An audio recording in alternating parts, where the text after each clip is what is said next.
Hello दोस्तों, कैसे हो आप सब। आज हम पढ़ने वाले हैं शैलो कॉपी और डीप कॉपी के बारे में। काफ़ी ही ज़्यादा इम्पोर्टेंट टॉपिक है और काफ़ी बार इसमें अपन कंफ्यूज हो जाते हैं कि ये करना कैसे है या कैसे होगा। तो उसके बारे में अपन डिटेल में देखेंगे, तो वीडियो पूरी देखना, इसमें काफ़ी कुछ आपको सीखने को मिलेगा। तो अपन देखते हैं कि कॉपी क्या होता है। सबसे पहले जैसे मान लो यहाँ पे मैंने एक क्लास बना रखी है, क्लास ए, जिसमें अपन ने एक कंस्ट्रक्टर बना रखा है, डिफॉल्ट कंस्ट्रक्टर। और अभी इसके बारे में बात करेंगे, ये अभी कमेंट कर रखा है मैंने। एक ए ऑब्जेक्ट बनाया ए क्लास का, ठीक है। और अपन क्या करते हैं, इसमें एक वेरिएबल बना लेते हैं। प्राइवेट बनाना चाहिए वैसे वेरिएबल, पर मैं अभी सिंप्लिसिटी के लिए यहाँ पे पब्लिक ही बना देता हूँ। और एक वेरिएबल बना दिया मैंने, एक्स बना दिया, ठीक है ना। अब क्या करते हैं अपन, इसमें एक ऑब्जेक्ट बनाया ए ओबीजे, ठीक है। और अपन इसको क्या करते हैं, पैरामीटराइज कंस्ट्रक्टर भी बना लेते हैं, ठीक है ना। और उसमें एक वेरिएबल मान लो आएगा वाई, और अपन उसमें डाल देंगे एक्स में डाल देंगे वाई, ठीक है ना। तो ये अपन ने एक पैरामीटराइज कंस्ट्रक्टर बना लिया है जो कि इसको इनिशियलाइज करेगा, ठीक है। अब देखो क्या हो रहा है कि जैसे अपन ने ये एक ए ऑब्जेक्ट बनाया, ठीक है। और उसमें अपन ने भेज दिया मान लो 56, ठीक है ना। और अब अपन क्या करते हैं इसमें, मान लो ए ओ टू है, ठीक है। अब अपन को क्या करना है कि ये ए जो है, ओबीजे बनाया एक ऑब्जेक्ट अपन ने ओबीजे, इसकी जो भी है ये पूरा ऑब्जेक्ट जो सेम कॉपी करना है अपन को ओ टू में। तो अपन कैसे करेंगे, तो इसके दो तरीके होते हैं, ठीक है। एक होता है कॉपी कंस्ट्रक्टर के थ्रू, और दूसरा होता है इम्प्लिसिट कॉपी असाइनमेंट ऑपरेटर। मैं आपको दोनों के बारे में अच्छे से बताता हूँ अभी। तो जैसे जब आप लिखते हो A O two equal to O B J, ठीक है ना। तो आपने क्या किया यहाँ पे, ओ बी जे को अपन ने ओ टू में डाल दिया, तो कॉपी कर दिया।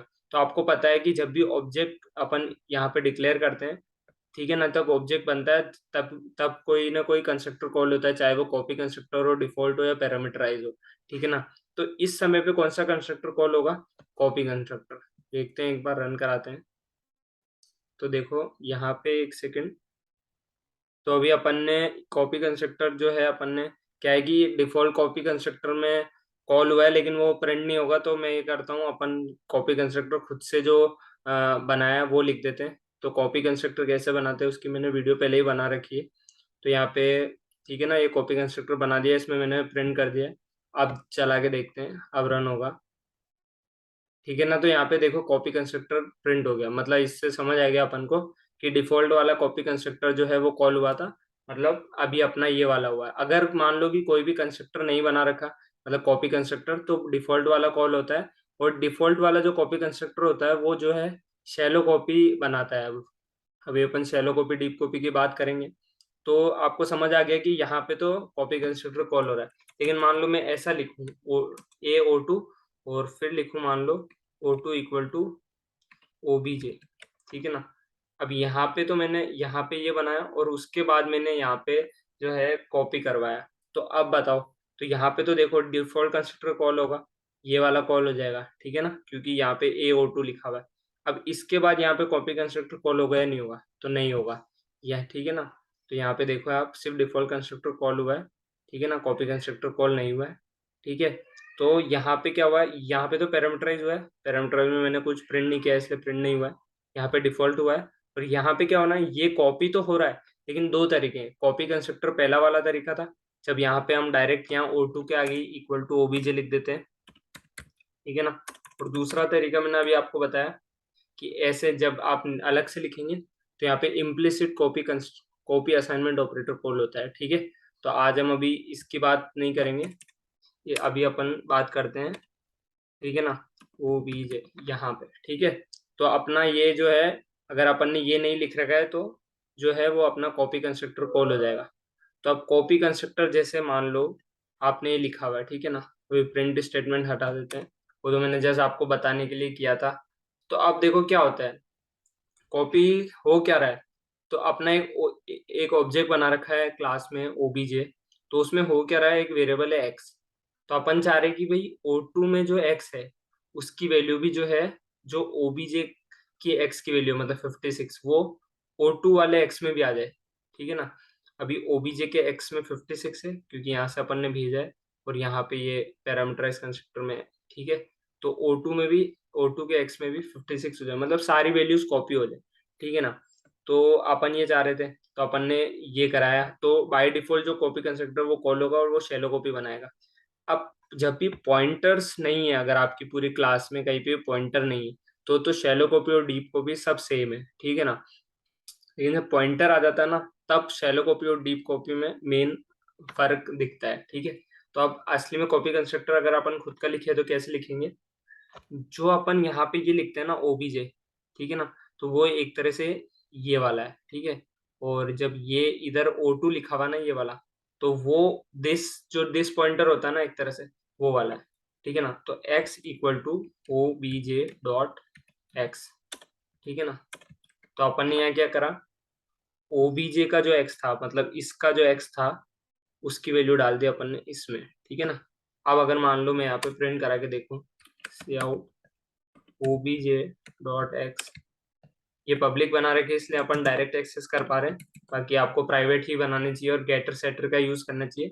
गेटर सेटर मतलब आपने कोई मेथड बना दिया, ठीक है ना, और उससे आप प्राइवेट जो है मेथड को, जो प्राइवेट डेटा मेंबर्स हैं, मान लो ये अभी प्राइवेट होता तो आप डायरेक्ट एक्सेस नहीं कर सकते थे डॉट लगा के, तो आप उनको वैसे एक्सेस कर सकते हो गेटर और सेटर की मदद से, ठीक है ना। सेटर से वैल्यू सेट होती है और गेटर से गेट डेटा गेट होता है, ठीक है।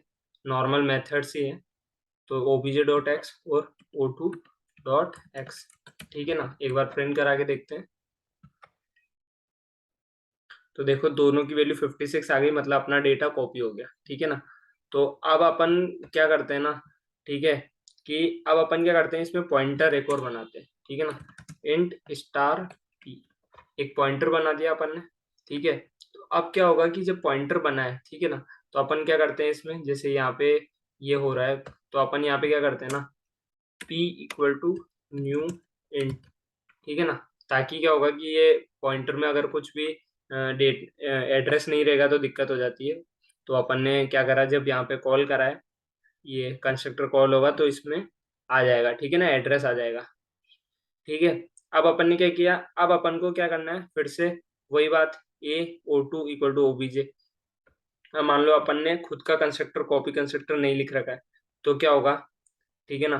तो वही सेम चीज, एक्स की वैल्यू कॉपी हो जाएगी उसमें, और जो इसमें एड्रेस पड़ा होगा इस पॉइंटर में, उसमें भी वही एड्रेस आ जाएगा, ठीक है। ठीक है, तो अगर मैं आपको लिख के बता देता हूँ खुद से अपना कॉपी कंस्ट्रक्टर, ताकि और आइडिया लग जाए आपको, ठीक है। अब मान लो यहाँ पे जो है अपन ने लिखा p, ठीक है ना। p में अपन डाल देते हैं OBJ डॉट p, ठीक है ना। तो मतलब यहाँ क्या हुआ, अपने इस पॉइंटर में OBJ में जो पॉइंटर में एड्रेस रखा हुआ था वो आ गया, ठीक है। तो ये चीज हो गई, आपको क्लियर हो गई होगी, ठीक है। तो अब देखते हैं कि अब इसको, अब यहाँ पे क्या हुआ ना, ये शैलो कॉपी हुई है, कैसे, एक बार मैं आपको अच्छे से एग्जांपल के थ्रू दिखाता हूँ। ये देखो, यहाँ पे क्या है, अपन ने एक ऑब्जेक्ट बना रखा है, ठीक है।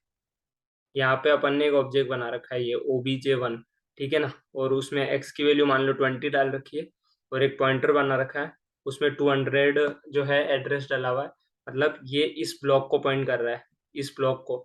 ये मेमोरी ब्लॉक जो है वो बाहर है, इस ऑब्जेक्ट का पार्ट नहीं है, बस ये पॉइंटर है जो इसको पॉइंट कर रहा है 56 जो ब्लॉक है ना, इसको, ठीक है, जिसमें 56 वैल्यू पड़ी हुई है, ठीक है। अब अपन ने क्या किया, अपन ने क्या करा, OBJ1 जो है, अब इसकी वैल्यू इसमें कॉपी कर दिया अपन ने, है ना। तो शैलो कॉपी से क्या होगा कि देखो 20 जो है वो 20 इसमें भी डल गया, सेम डेटा वैल्यू, ठीक है ना। तो यहाँ पे भी 20 आ गया एक्स में, ठीक है ना। अब इसमें शैलो कॉपी में दिक्कत क्या होती है पता है, इस पॉइंटर में एड्रेस क्या था, 200, तो ये क्या होता है ना, इस वैल्यू को भी यहाँ कॉपी कर देगा, इस एड्रेस को। तो एड्रेस यहाँ पे भी 200 था, ठीक है ना, और यहाँ पे भी 200 ही डाल दिया। तो अब ये वाला पॉइंटर क्या है, अपने इसको पॉइंट कर रहा है, ठीक है। और तो क्या हो, ये भी इसी को पॉइंट कर रहा है। पर क्या अपन ऐसा चाहते थे, अपन ऐसा नहीं चाहते थे कि है ना कि ये इसी को ही, दोनों इसी को पॉइंट करे, नहीं, ऐसा नहीं चाहते थे। अपन चाहते थे कि ये जो है OBJ1 है, वो तो इसको पॉइंट कर रहा है, लेकिन जब कॉपी हो ये वाला, ठीक है ना, तो इसमें क्या हो कि एक अलग से ये किसी और को पॉइंट करे, ठीक है ना, और वो अलग से यहाँ पे एक हो, है ना, वो मेमोरी ब्लॉक। और ये जो वाला है, ये वाली लिंक जो है वो ना हो, ठीक है ना। आई होप आपको समझ आ रहा होगा कि ये वाली जो लिंक है ना, वो नहीं चाहते थे अपन। अपन चाहते थे कि इधर ये कोई नए एड्रेस को पॉइंट करे जिसमें वैल्यू 56 हो जाए, ठीक है ना, ठीक है ना। तो वो अपन चाहते थे, लेकिन हो क्या रहा है यहाँ पे, ठीक है ना, हो ये रहा है। तो इस चीज को कहते हैं shallow copy. Shallow copy I hope आपको समझ आ गया होगा कि जो मेन पॉइंटर में दिक्कत आ रही है, देखो पॉइंटर में या 200 एड्रेस है, यहाँ पे भी 200 ही डाल दिया, तो ये एक ही को पॉइंट कर रहे हैं। अब मान लो कल को OBJ1 जो है कोई वैल्यू चेंज कर देता है, OBJ1 बोलता है मेरे पॉइंटर जिसको पॉइंट कर रहा है उसकी वैल्यू आप ऐसा करो, जो है आप चेंज कर दो, 56 की जगह आप लिख दो, मान लो कुछ और लिख दो, 6 लिख दो। तो अपन ने चेंज तो OBJ1 के लिए करी है, ठीक है ना, लेकिन मान लो अब OBJ2 जो है वो अगर पॉइंटर पे पड़ी हुई वैल्यू प्रिंट कराता है, तो अपन चाहते थे कि 56 आए, लेकिन दिक्कत क्या हो गई, दोनों सेम ही को पॉइंट कर रहे हैं। तो अब ये क्या होगा कि यहाँ पे 6 आएगा, ठीक है ना। तो इसको कहते हैं शैलो कॉपी। तो यहाँ पे अगर अपन देखें, जैसे कि यहाँ पे p इक्वल टू न्यू ये हो रहा है ना, अब अपन अगर अपन यूं करें कि पॉइंटर पे जो पड़ी हुई वैल्यू है, ठीक है ना, अ, अपन p जो है, अब इसमें देखो जैसे अपन ने क्या किया है कि यहाँ पे मान लो एड्रेस पे पड़ी हुई वैल्यू 20 डाल दी, मतलब जिसको पॉइंटर p पॉइंट कर रहा है उसकी वैल्यू मान लो वहां पे वैल्यू 20 डाल दी, ठीक है ना।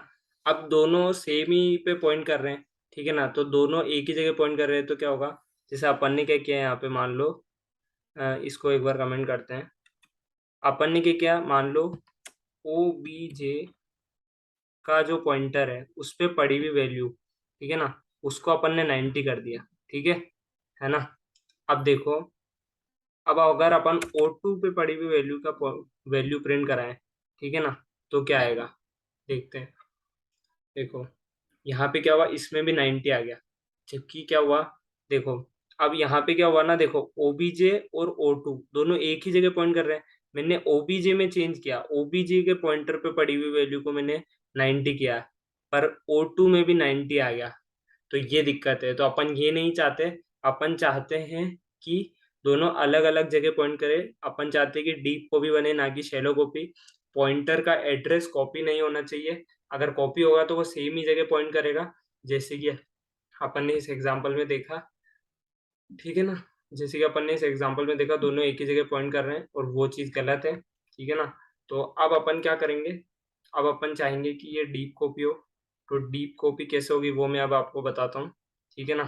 तो इन दोनों लाइन को भी कमेंट कर देते हैं, ठीक है ना। तो अब अपन करते हैं इसको, डीप कॉपी कैसे होगी, ठीक है। तो अब डीप कॉपी कैसे होगी, अपन यहाँ क्या कर रहे थे डायरेक्ट, वो है एड्रेस कॉपी कर रहे थे, ठीक है ना, ऊपर वाले का। लेकिन ये नहीं करेंगे अब अपन क्या करेंगे ना, जो अपना वाला पी है उसमें एक नया ही मेमोरी ब्लॉक डालेंगे, ठीक है ना, ठीक है। तो इससे क्या होगा, अब वो नए एक मेमोरी ब्लॉक को पॉइंट कर रहा है। अब उस पे पड़ी हुई वैल्यू, ठीक है ना, वो जिसको पॉइंट कर रहा है उस पे पड़ी हुई वैल्यू अपन क्या करेंगे, जो अपना ये OBJ है ना, ये वाला, ये जिसको पॉइंट कर रहा था ये, ठीक है ना, उसकी वैल्यू चाहिए अपन को। तो वो कैसे आएगी अपने पास, वो आएगी अपने पास OBJ.p, ठीक है। OBJ.p करेंगे तो उससे वो आ जाएगा, और फिर उसको स्टार कर देंगे तो वो वैल्यू अपन ने डाल दी p में। अब अपन प्रिंट करा के देखते हैं यहाँ पे, ठीक है ना। देखो ये यहाँ पे अपन इसको भी चेंज कर देते हैं 90, और अपन दोनों प्रिंट करा लेते हैं, ठीक है ना। और यहाँ पे ऐसा कर दे, स्पेस दे देते हैं, और यहाँ पे सेम चीज प्रिंट OBJ.p, ठीक है। तो देखो यहाँ पे क्या किया मैंने, यहाँ पे O2.p का एड्रेस वो प्रिंट करा ली वैल्यू, यहाँ पे OBJ.p वाली। तो एक बार रन करा के देखते हैं। तो देखो एक में 90 आया, एक में 20, क्यों आया, क्योंकि देखो दोनों अलग अलग जगह पॉइंट कर रहे हैं। अभी मैं आपको डायग्राम में बताता हूँ। और मैंने क्या किया, OBJ वाले की वैल्यू चेंज करके 90 कर दी, ठीक है। लेकिन कॉप चेंज करने से पहले जब कॉपी हुआ था तब तो उसकी वैल्यू क्या थी, यहाँ पे मैंने 20 इनिशियली थी, ठीक है। तो इसमें क्या हुआ, इसमें तो 20 रही और इसमें 90, लेकिन पहले वाले केस में क्या हो रहा था, पहले वाले में दोनों सेम ही जगह पॉइंट कर रहे थे, तो एक में चेंज करते ही दोनों में चेंज हो रहा था। अभी मैं आपको डायग्राम में बता देता हूँ, ठीक है ना। तो जैसे यहाँ पे देखो, अब इस केस में क्या हो रहा है, अब ऐसा नहीं हो रहा। अब क्या हो रहा है कि ये वाली लिंक नहीं है, ठीक है ना, ये तो अभी भी इसी को ही पॉइंट कर रहा है, ठीक है ना। लेकिन इसके लिए क्या हुआ, एक नया मेमोरी एड्रेस बना, ठीक है, सबसे पहले। और उसमें जो यहाँ पे वैल्यू थी, मान लो कि अभी इसमें 6 है, ठीक है ना, 6 है, तो यहाँ पे भी 6 हो गई, ठीक है। अब मान लो मैं इसको काट के 6 को 20 कर दूं, तो यहाँ पे 20 नहीं होगा, क्योंकि दोनों अलग अलग मेमोरी एड्रेस को पॉइंट कर रहे हैं। तो ये होती है डीप कॉपी, ठीक है ना, ये होती है डीप कॉपी। और अगर सेम ही को पॉइंट कर रहे हैं तो वो होती है शैलो कॉपी। तो ये है।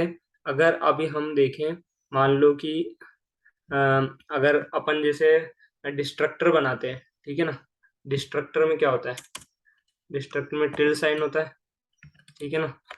तो डिस्ट्रक्टर में क्या होता है कि जब ऑब्जेक्ट डिलीट करते हैं तो अपन क्या करते हैं, उसमें से जो ये पॉइंटर है ना जिसको पॉइंट कर रहा है, वो मेमोरी फिर फ्री करनी पड़ेगी अपन को, है ना, क्योंकि हीप से एलोकेट करते हैं तो अपन को खुद को फ्री करनी पड़ती है। तो अपन क्या करते हैं, ये लिख देते हैं डिलीट की, ठीक है ना। तो इससे क्या होगा कि पॉइंटर, इस चीज से पॉइंटर डिलीट नहीं होता है, पॉइंटर जिस मेमोरी एड्रेस को पॉइंट कर रहा है वो डिलीट होता है। तो अब क्या होगा, अगर शैलो कॉपी होती तो उसमें क्या इशू आता अपन को, शैलो कॉपी में क्या होता, जैसे यहाँ पे अगर अपन देखें, मान लो कि शैलो कॉपी होती, ठीक है ना, जैसे ये केस है, ठीक है, अभी शैलो कॉपी है। तो अभी मान लो ये वाला इसको पॉइंट कर रहा है, ठीक है। तो क्या होता, ये क्या होता था, डिलीट हो जाता ये वाला, ठीक है ना, ये वाला डिलीट हो जाता। लेकिन ये वाला भी अभी भी इसको पॉइंट कर रहा है, जबकि ये मेमोरी अपन ने डिलीट कर दी है। अगर ये सेम ही को पॉइंट कर रहे होते तो ये इशू आता। तो इसको क्या कहते थे अपन, डेंगलिंग पॉइंटर। तो ये दिक्कत आ जाती, क्योंकि जो मेमोरी एड्रेस अब बची ही नहीं है, क्योंकि अपन ने OBJ1 जब डिलीट हुआ तो डिस्ट्रक्टर कॉल हुआ, तो ये वाली मेमोरी डिलीट हो गई। तो जो मेमोरी अब बची ही नहीं है उसको ये पॉइंट कर रहा है। क्यों, क्योंकि ये सेम को पॉइंट कर रहे थे, तो ये तो गलत हो गया ना। तो ये डेंगलिंग पॉइंटर होता है, ठीक है। तो इसीलिए अपन चाहते हैं डीप कॉपी बनाए। तो डीप कॉपी के लिए आप खुद से अपना कंस्ट्रक्टर बनाएं और उसमें आप क्या करें, अलग से पॉइंटर को ऐसे मेमोरी दे दें, न्यू इंट करके, ठीक है ना। अब जरूरी नहीं है ये न्यू इंट जैसे ये है, अपन अगर मान लो एक एरे ऑफ वो बनाते तो आप ऐसे लिख सकते हो उसकी साइज, और उस हिसाब से आप कर सकते हो। मान लो अगर ये एरे वाला होता, अभी अपन ने वेरिएबल का एग्जांपल देखा है, ठीक है। आई होप आपको वीडियो पसंद आएगी। वीडियो पसंद है तो लाइक कर दीजिए और दोस्तों को शेयर जरूर कीजिएगा। थैंक्स फॉर वाचिंग, मिलते हैं अगली वीडियो में। ये UPS की सीरीज का लेक्चर 23 था। तो आई होप आपको पसंद आएगा। थैंक्स।